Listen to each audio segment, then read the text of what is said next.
Everyone, myself Monica Patel, lecturer in Electrical Department in VPMP Polytechnic Gandhinagar. Today's topic is D-Sorty and Owen Bridge in subject Electrical Instrumentations and unit number 2 Potentiometer and Bridge. Now objective circuit diagram of D-Sorty and Owen Bridge and equation of D-Sorty and Owen Bridge. આજે આપણે ડી-સોર્ટી bridge વિશે જોઈશું. જે ડી-સોર્ટી bridge જે છે એ એસી બ્રિજનો એક type છે. તો ડી-સોર્ટી બ્રિજ જે છે એ અનનોન કેપેસિટન્સની વેલ્યુ ફાઇન્ડ કરવા માટે યુઝ થાય છે.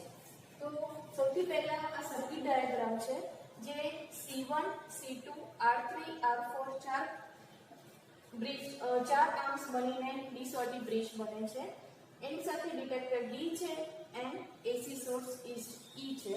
તો એના કન્ટેન્ટ્સ છે C1 કે C1 એટલે કે અનનોન કેપેસિટન્સ ઓફ કેપેસિટર કે જે કેપેસિટરની વેલ્યુ આપણે ફાઇન્ડ કરવાની છે એ C1 ની જગ્યાએ આપણે કનેક્ટ કરીશું. C2 the capacitance of standard capacitor. તો C2 જે છે એ કેપેસિટરની વેલ્યુ નોન હશે. R3 and R4 non resistance. That means કે R3 અને R4 બંનેની વેલ્યુ પણ આપણે જાણીતી હશે. E equal to AC source and D equal to detector. તો આ રીતે ડી-સોર્ટી બ્રિજના આ કન્ટેન્ટ્સ છે. It is used to find the value of unknown capacitor. મેં તમને પહેલા કહ્યું એ રીતે કે ડી-સોર્ટી બ્રિજ જે છે એ અનનોન કેપેસિટન્સની વેલ્યુ ફાઇન્ડ કરવા માટે થાય છે. તો હવે અનનોન કેપેસિટન્સની વેલ્યુ આપણે કઈ રીતે ફાઇન્ડ કરીએ તો એ જોઈએ. તો આ જે બ્રિજ જે છે એ એસી બ્રિજ છે. ધેટ મીન્સ કે બેલેન્સ કન્ડિશન ઇક્વેશન અહીંયા આપણે જોઈશે. તો બેલેન્સ કન્ડિશન ઇક્વેશન જે છે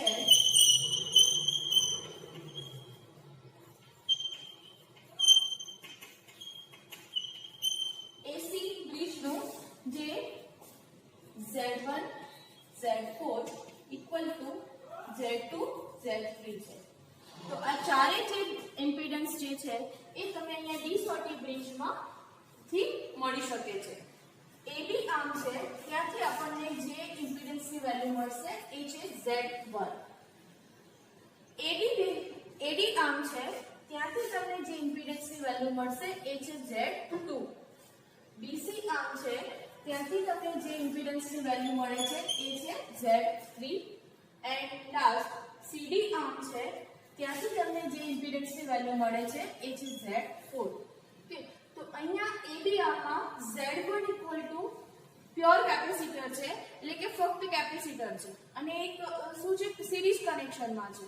તો આપણે Z1 ઇક્વલ ટુ શું લખીશું? Z1 ઇક્વલ ટુ આપણે લખીશું -jXC1. ઓકે, કેપેસિટર સિરીઝમાં હોવાથી આપણે માઈનસ મૂકીશું. એનો આપણે ઓમેગા ફોર્મમાં કન્વર્ટ કરીએ તો શું લખાશે? -j divide by omega C1 જે Z1 ની વેલ્યુ છે. એ જ રીતે Z2 તો સેમ એજ C2 પણ પ્યોર C2 છે એટલે કે એ સિરીઝ કનેક્શનમાં છે. તો આપણે ફરીથી Z2 ઇક્વલ ટુ લખીશું -jXC2. C2 પણ સિરીઝ કનેક્શનમાં હોવાથી એને માઈનસ લખવામાં આવે છે. x ને આપણે ઓમેગા ફોર્મમાં કન્વર્ટ કરીશું તો -j ઓમેગા C2. Z3 ની વેલ્યુ તો Z3 ની વેલ્યુ જે છે એ અહીંયા છે એ R3 જે છે કે જે પ્યોર રેઝિસ્ટર છે. તો Z3 equal to R3 and Z4 equal to same as R4. Z1, Z2, Z3, Z4 એ ચારની વેલ્યુ આપણે મૂકીશું ઇક્વેશન નંબર બેલેન્સ કન્ડિશન ઇક્વેશનમાં. ઓકે, તો એ વેલ્યુ મૂકતા અહીંયા તમને આ જે વેલ્યુ મૂકીએ છીએ ત્યારે તમને આન્સર જોવા મળે છે. Z1 ની જગ્યાએ આપણે મૂકીશું -j ઓમેગા C1. Z4 ની જગ્યાએ મૂકીશું R4 ઇક્વલ ટુ Z2 ની જગ્યાએ મૂકીશું -j divide by omega C2 and Z3 ની જગ્યાએ મૂકીશું R3. Equation Z1 Z4 Z2 Z3 માં આ વેલ્યુ મૂકીશું. તો હવે શું થશે?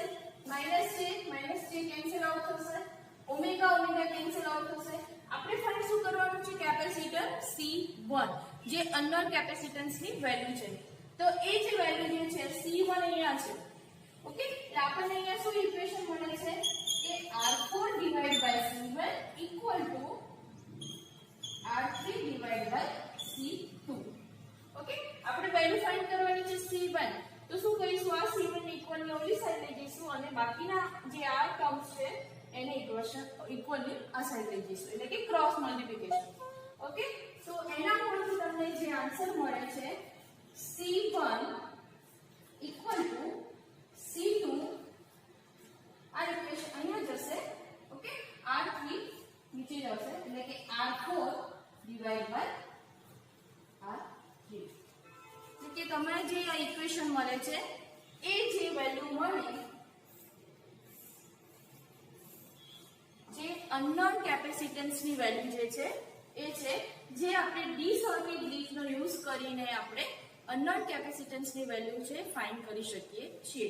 અહીંયા પણ C2 R4 R3 ત્રણેયની value non છે.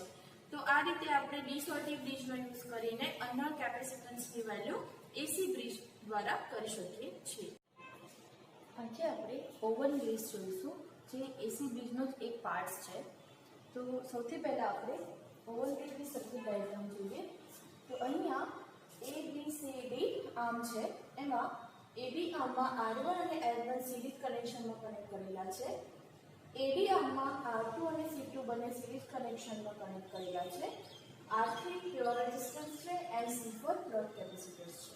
તો L1 જે છે એ unknown self inductance of the coil છે, એટલે કે ઓવરબ્રિજનો યુઝ આપણે અનનોન ઇન્ડક્ટન્સ કોઇલની વેલ્યુ ફાઇન્ડ કરવા માટે આપણે કરીશું. તો L1 ની વેલ્યુ આપણે ફાઇન્ડ કરીશું. જેમ આપણે R1 જે છે એ R1 resistance of the coil L1, એટલે કે L1 સાથે R1 ની સિરીઝ કનેક્શનમાં કનેક્ટ કરેલું છે. R3 non inductive resistance, C4 એ સ્ટાન્ડર્ડ કેપેસિટર, R2 જે નોન ઇન્ડક્ટિવ વેરિએબલ રેઝિસ્ટન્સ કે આપણે એની વેલ્યુ વેરી કરી શકીએ. C2 એ પણ વેરિએબલ કેપેસિટર છે, એટલે કે એની બી વેલ્યુ આપણે વેરી કરી શકીશું. E AC source and D detector. તો આ રીતે જે ઓવન બ્રિજના આ સર્કિટ ડાયાગ્રામના મેઇન કન્ટેન્ટ્સ છે. તો એનો યુઝ ક્યાં થાય છે? તો એનો યુઝ જે છે એ for the measurement of the inductance in terms of the capacitance. Okay, તો આ જે ઓવન બ્રિજ જે છે આ એનું સર્કિટ ડાયાગ્રામ અને એના કન્ટેન્ટ્સ છે. હવે આપણે એસી બ્રિજ હોવાથી આપણે બેલેન્સ કન્ડિશન ઇક્વેશન પ્રમાણે બ્રિજના ઇમ્પિડન્સ જે છે એ ફાઇન્ડ કરીશું. તો સૌથી પહેલા બેલેન્સ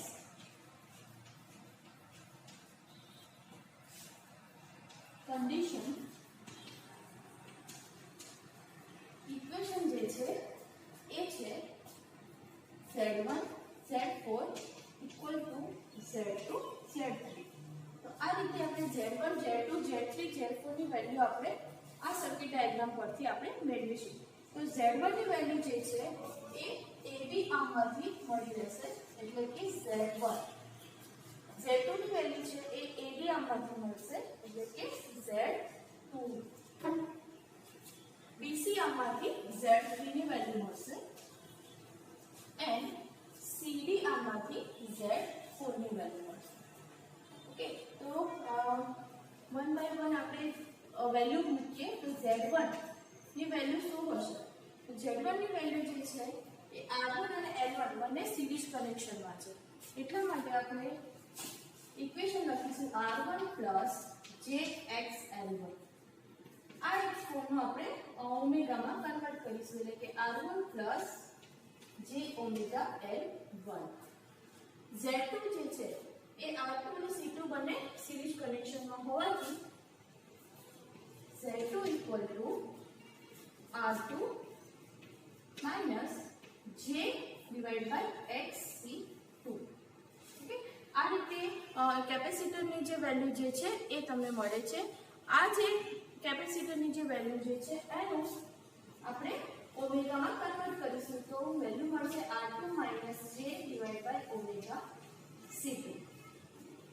હવે આ જે J ઓમેગા C2 જે છે એમાં J ને મારે અહીંયા નીચે લાવવું છે, એટલા માટે આપણે શું કરીશું, ઉપર અને નીચે બંને સાઈડ J સાથે મલ્ટીપ્લિકેશન કરીશું. તો અહીંયા થશે R2 - J × J એટલે કે J² / J omega C2 multiply both side.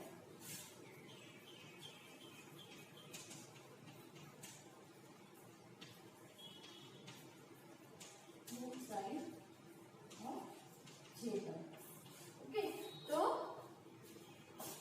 J² की वैल्यू થાય -1, तो R2 + 1 / J omega C2.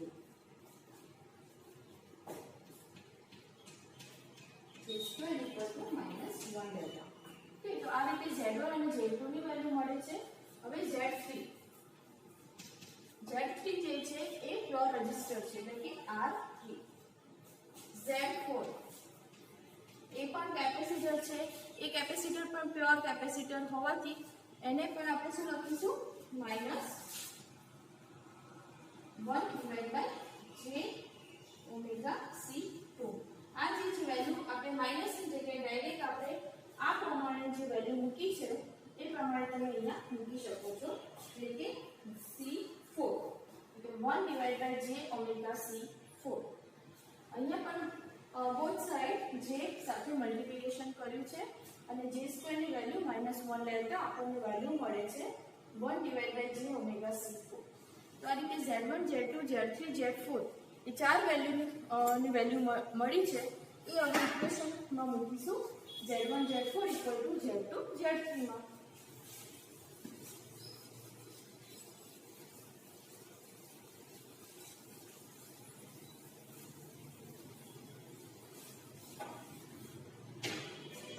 Value equation હું ફરીથી લખું, Z1 Z4 = Z2 Z3.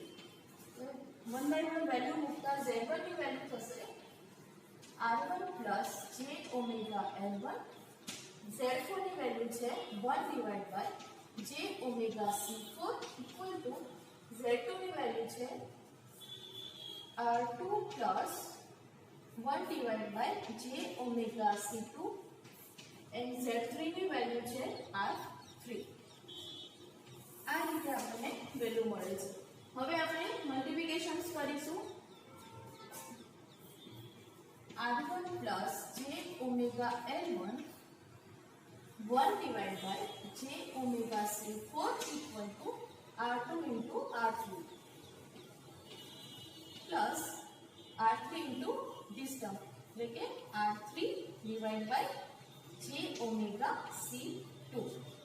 Okay, આ રીતે ઇક્વેશન લેતા અહીંયા હવે શું કરીશું, તો હવે અહીંયા જે આ ટર્મ જે છે 1 / J ઓમેગા C4 એને આપણે આ સાઈડ લઈ જઈશું. તો R1 + J omega L1 = R2 R3 plus R3 J omega C2 into J omega C4. આ રીતે તમને ઇક્વેશન મળે છે. હવે આ ઇક્વેશનમાં આપણે રિયલ પાર્ટ્સ અને ઇમેજનરી પાર્ટ્સ કરવાના છે. તો એ પહેલા આપણે આ જે ઇક્વેશન છે એને J ઓમેગા C4 સાથે મલ્ટીપ્લિકેશન કરીશું. તો R1 + J omega L1 = J omega C4 into R2 into R3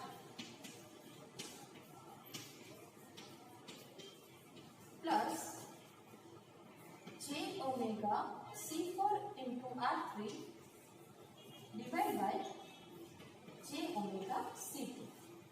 અહીંયા J omega કેન્સલ આઉટ થશે. તો હવે અહીંયા ઇક્વેટિંગ real parts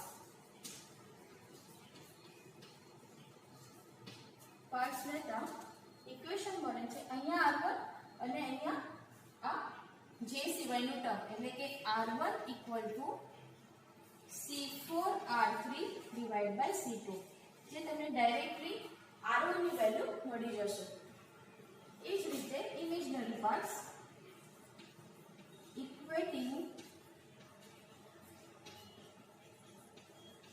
imaginary parts. Okay, तो આ ઇક્વેશનમાં ઇક્વેટિંગ ઇમેજનરી એટલે કે જે વાળા પાર્ટ્સ, એટલે કે j omega l1 j omega c4 r2 r3. તેમાંથી j ઓમેગા તો કેન્સલ આઉટ થશે, તો આપણે ડાયરેક્ટલી વેલ્યુ મૂકીએ l1 c4 r2 r3. તો આ રીતે અંડર ઇન્ડક્ટિવ સેલ્ફ પર ની વેલ્યુનું આ ઇક્વેશન્સ છે L1 c4 r2 r3. તો આ રીતે આપણે ઓવન બ્રિજનો યુઝ કરીને આપણે ઇન્ડક્ટન્સ ની વેલ્યુ ફાઇન્ડ કરી શકીએ છીએ. Thank you.